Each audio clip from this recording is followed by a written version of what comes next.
No more accepting less than what aligns with your value. Let today be the moment you remember who you are. Because once you fully respect yourself, once your standards become non-negotiable, your life will change in ways you never imagined. The relationships will change. The opportunities will change. The energy around you will change. Why? Because you changed. Because you changed. Your standards are not too much. They are exactly enough. They are the evidence that you finally understand your worth. And when you truly live in that energy, you don't have to demand respect. It comes naturally. You don't have to beg for love. It flows to you. You don't have to chase peace. You already are it. And that right there is the power of self-respect. That is the power of standards. That is the moment you stop living as though you're disposable and you start living as though you are priceless. Love has a way of showing you the truth about yourself. Not because love is some magical force that comes to fix everything, but because love is a mirror. It doesn't bend, it doesn't twist, it doesn't lie. It reflects. And the way people love you is not an exception to the rule of your life. It is a reflection of what you've allowed, what you've believed, and what you've accepted. Think about that. How many times have you told yourself that someone's behavior toward you was just an exception? You made excuses for the way they treated you, convinced yourself that deep down they cared, even if their actions screamed otherwise. You explained away the silence, the inconsistency, the lack of effort. You told yourself they're different with me or they're just going through something right now, when the truth was staring you right in the face. Their love was simply reflecting what you allowed them to give. Love is not the exception. It is the mirror. And that's why self-respect, standards, and boundaries are everything. Because the way you carry yourself is the blueprint others use to decide how to treat you. If you accept the bare minimum, that is exactly what you will continue to receive. The hardest part of life is realizing that people treat you according to the reflection you project, not the exceptions you wish to believe in. You can want someone to love you better. You can hope for their potential. You can even hold on to the memories of the few times they showed up fully. But at the end of the day, love isn't the pattern, not the excuse. Consistency tells the truth. Reflection reveals reality. And here's the reality. You don't have to beg for genuine love. The right kind of love is not an exception, it's natural, it flows. It aligns. It doesn't ask you to shrink yourself or prove your worth over and over.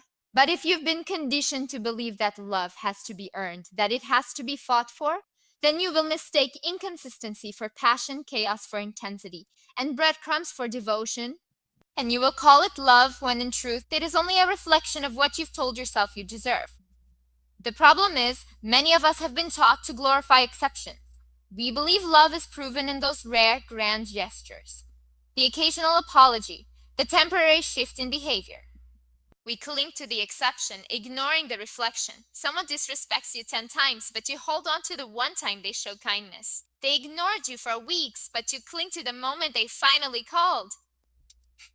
They dismiss your feelings over and over, but you focus on the one time they said, I care. And slowly, you convince yourself that those exceptions outweigh the reality. But they don't, because love isn't in the exception. Love is in the reflection of how you are consistently treated.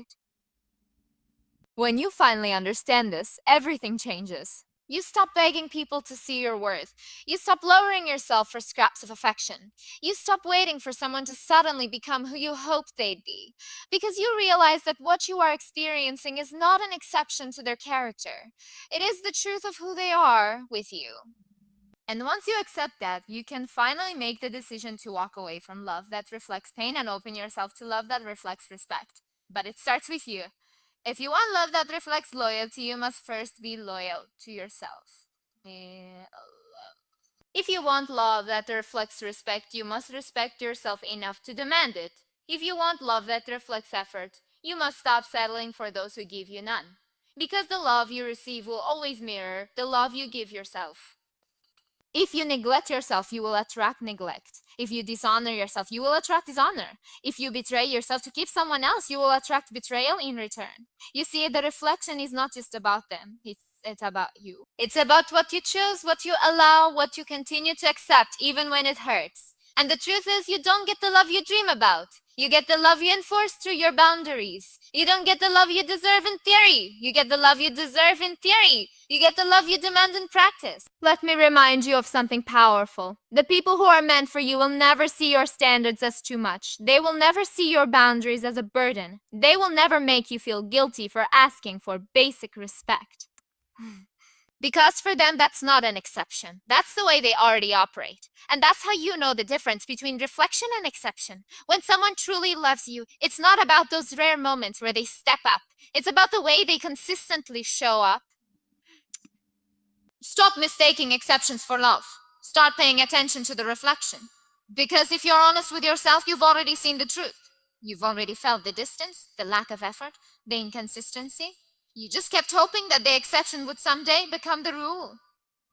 But you deserve more than hope. You deserve more than almost. You deserve more than temporary. You deserve a love that reflects who you are, not a love that forces you to constantly doubt it. And that love begins within you.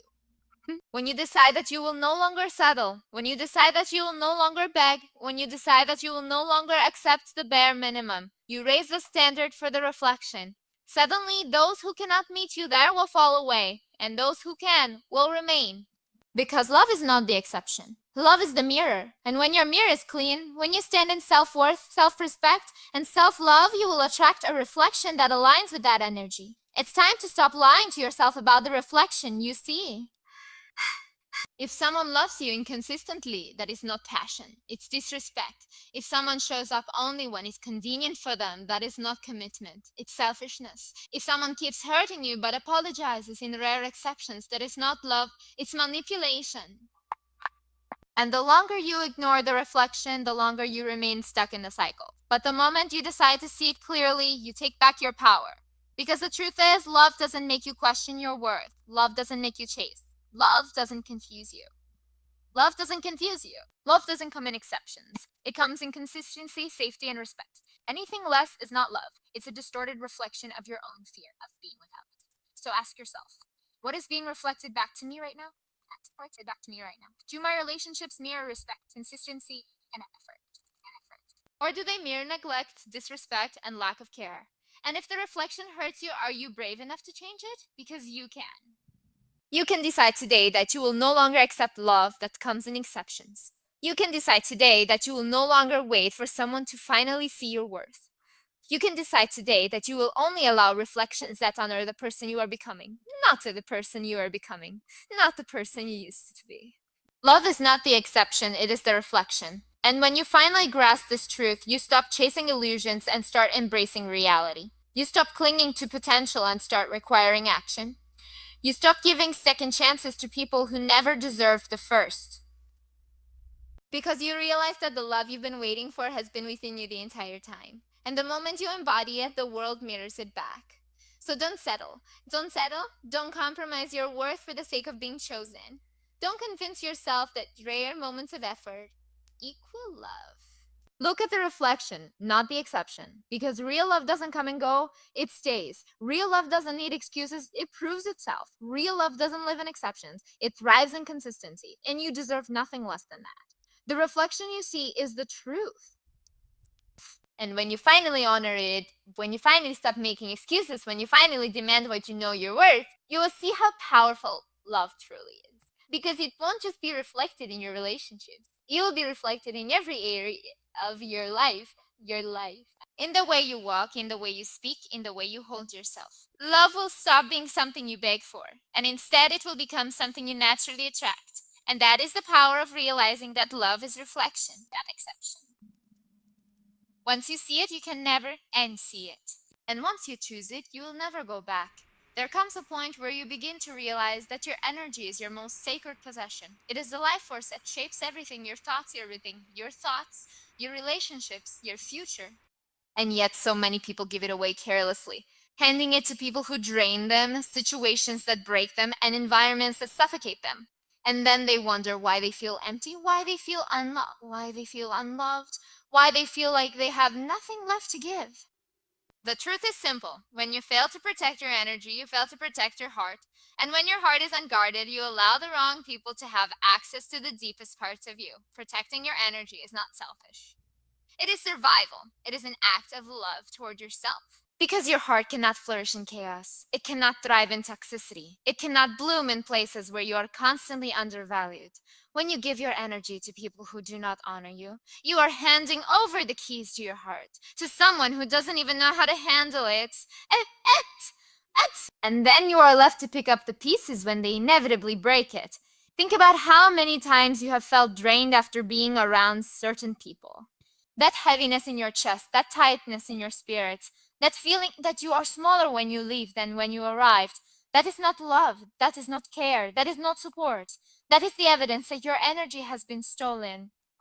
Some people feed off you not because they want to build with you, but because they want to take from you. And if you are not vigilant, you will confuse their presence for connection, when in reality they are only there to feed on what you provide. You have to understand something. Not everyone deserves access to you. Not everyone should be allowed to sit at your table. Not everyone should be trusted with your time. Not everyone should be given the gift of your energy. Your heart is not a playground for people who are careless with love. Love. Your soul is not a battery for people who refuse to charge themselves. Your energy is sacred, and if you don't protect it, people will use it until you have nothing left. When you start to protect your energy, everything in your life shifts. Ah, suddenly you see who really loves you for who you are, and who only loves you for what you give. You begin to realize that some relationships were built on dependency, not love. That some connections only survive because you were always the one pouring in. Never the one pouring in, never the one receiving. And that is the moment you take your power back, because protecting your energy is not just about saying no to others, it's about saying yes to yourself. Yes to your peace, yes to your healing, yes to your growth. Protecting your energy means creating boundaries without apology. It means saying no without explanation. It means walking away from conversations that drain you, environments that suffocate you, and relationships that disrespect you. Protecting your energy is understanding that silence is powerful. The people who thrived on your weakness no longer have access. The people who disrespected your heart no longer get the chance. And though it may feel lonely at first, it is not loneliness. It is freedom. Because you are no longer surrounded by people who were never truly with you in the first place. Then